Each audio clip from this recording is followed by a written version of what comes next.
Hi, I'm Lou with another episode of My Car Story. And today we're in Elmhurst, Illinois at Larry Roesch Chrysler Plymouth. Starts off car show season. Come on out, great car show. With that being said, I'm with Gary. Gary, what's your last name? Karn. Gary Karn. And Gary, what did you bring today to the car show? I have my 71 Monte Carlo. It's an SS 454. The big dog of the Monte Carlos in 71. And with that being said, how long have you had this car? I've had it for 41 years. So a member of the family. Yeah. So why this car out of all the cars in the world? I just kind of fell into the car. Okay. I have a 70 Nova. Uh-huh. I bought it in 74, and I decided I wanted to put a blower in the car and build it up. So I built the Nova up, and I needed something else to drive at the time. So go where? Go out bar hopping. Yeah, bar hopping. Disco, whatever. The discos, right. So we're back at the discos. And so this was your disco machine? This was my everyday driver, yeah. This is your everyday driver. Well, let's take a look at your 71. Stay with me. What's the color of this one? It's called Antique Green. Antique Green. Now, I want to take that all in for a moment. Now, Antique Green, that was quite the popular color in 71, 72. Yes, your dark greens were very popular back then. And this one is exactly that car. So with that being said, we've got the all-important, very subtle little badge. Yeah, they only put the emblems on the front and then the little SS emblem in the back. We will definitely show that. And then this is the rally wheels. Yeah, we started at 14s or 15 sevens instead of the sixes because you got the little gap back in there. That was also part of the SS. Okay, so that was part of the SS package. And I want to show the front of this car. One of my favorite parts of your car is actually the taillights. Actually, just absolutely love those. Now tell me something unique about this badge here. Now, on the 71, it's the only year is it says Roman numerals across here. It says 1971 in Roman numerals. I'm hoping people can pause that because you can see it's so tiny that yeah. I'm a little shaky. All right. Now, how did you find that out? Where did you get that little tidbit? Well, a friend of mine that does car signs for shows and that, yeah, he made a sign up for me, and he designs them, and part of it he used that emblem as a design for it. If you look at my sign, it does show the 1971. How cool is that? So you see Chevrolet from the driver's side, and you see it coming at you. The nice single headlights, the wonderful park lamps, the little bumperette. So if we take a look at that from the nose, the car has almost all the options that were available except for a power bucket seat. We've got the sport mirrors. Now tell me about this. We've got the hideaway wipers that go under the hood right there, which is really nice. I thought that was a great option. Wish they still had that today. So the vinyl top, usually vinyl tops come all the way down the post, but yours doesn't. Tell me about that. Well, in 71, they're like this. Now, 70s, there was a little gap that the chrome came across, and there was a piece of painted strip that came across here. Okay. But I think a lot of water got in there and it started rusting. Ah. So in 71, they brought it all the way down. They brought it all the way down. I think this was a big style list, the 70s, that most of your vinyl tops were like that. It wasn't until later on that they brought it all the way over to the turbo rails. Got it. All right, let's take a look at the back. One of my favorite angles of this car. I'm just curious, does it say 71 in here too? I don't. No, it doesn't. So only in the front. Isn't that unique? The SS had the blackout here with the small SS emblem. Okay, so the blackout in the SS. Let me take one step back. And I just thought that was such a cool look right there. This car also has a rear bumper pad on it. Oh yeah, a rubber pad. Yeah, I see that mine now. It's getting old. It's original one. It's getting old and split. That's all right. That's all right. 71. It's still the original pad. All right, let's take a look at the trunk, shall we? It's got a power trunk release. A power trunk release. Where's the power trunk release? Inside the rubber. I see it. You can just hit the. And then opens it up. Okay. And the reason why we went in the trunk is because we've got a few treats. Now, this is a period correct ad. Yeah, it's the original sales brochure, which shows the SS, because there's only 1,919 of the SS and 71 that were built.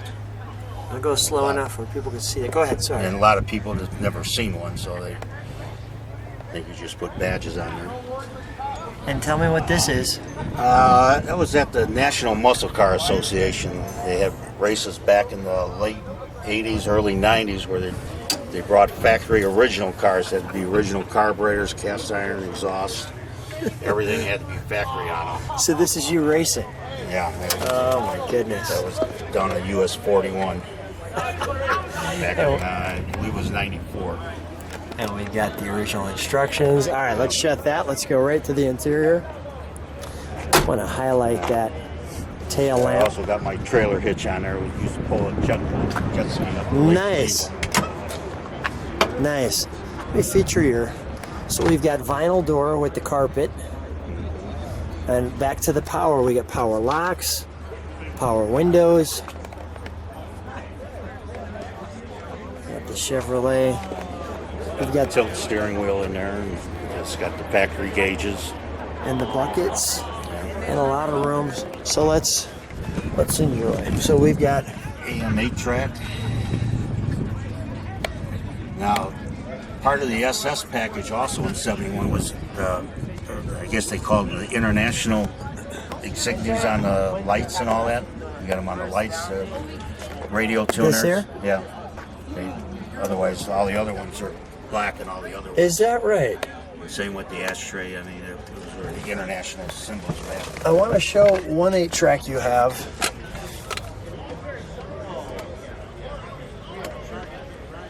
Look at this, from Chevrolet.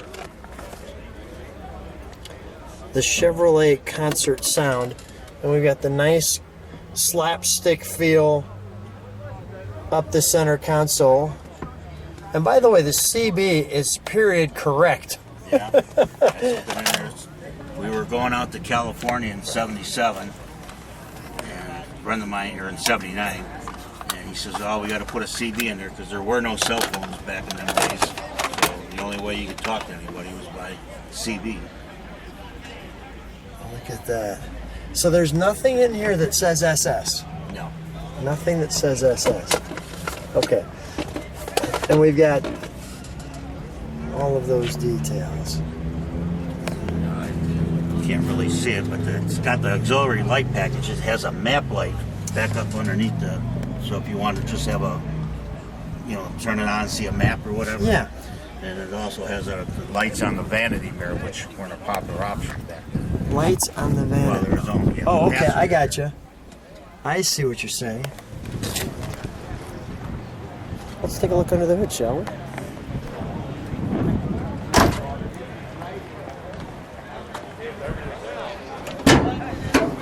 This is kind of what we came here for, right? Yeah. Now, first thing that strikes me is this is an extremely large fan cowl. I mean, it's almost hand and a half deep. What I've been told is this car was originally, when they were designing it, that they were going to make this a front-wheel drive car like the Tornados. Really? That's why they got the extended front end on it. So let me show that from the side. One thing I'm noticing too is here's your front axle. Okay, so the engine is behind the front axle, or at least over the front axle towards the back, which probably gives it pretty good balancing. Yep.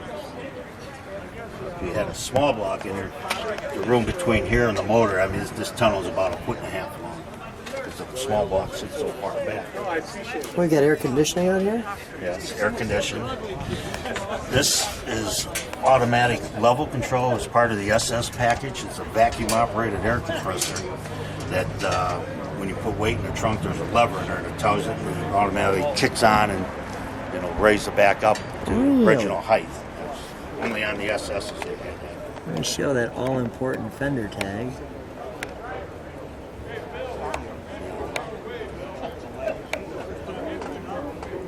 I do have cruise control on this car. It wasn't an option or available on the SS. It's a Sears unit we put in there when we're going out to California. Let's start this one up, shall we? We're gonna let it idle, and then we'll give it a rev. The 454.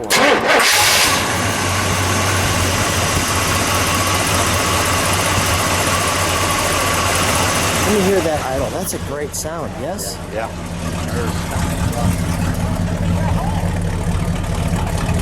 Put new exhaust on it back in the 80s.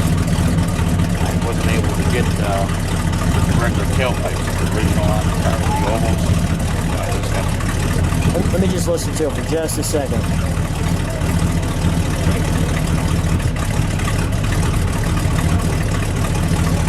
That's a good sound. yeah, it's a little cold-blooded right now. It's kind of lopping a little bit, but I like the lop. Let's give it a little rev. It's a factory.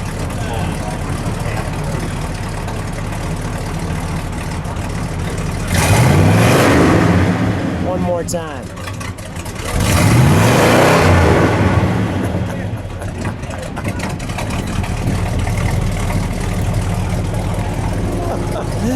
Oh, Gary, we both have smiles on our face. That sounds good. Yeah. Let's do this. Let's shut it down.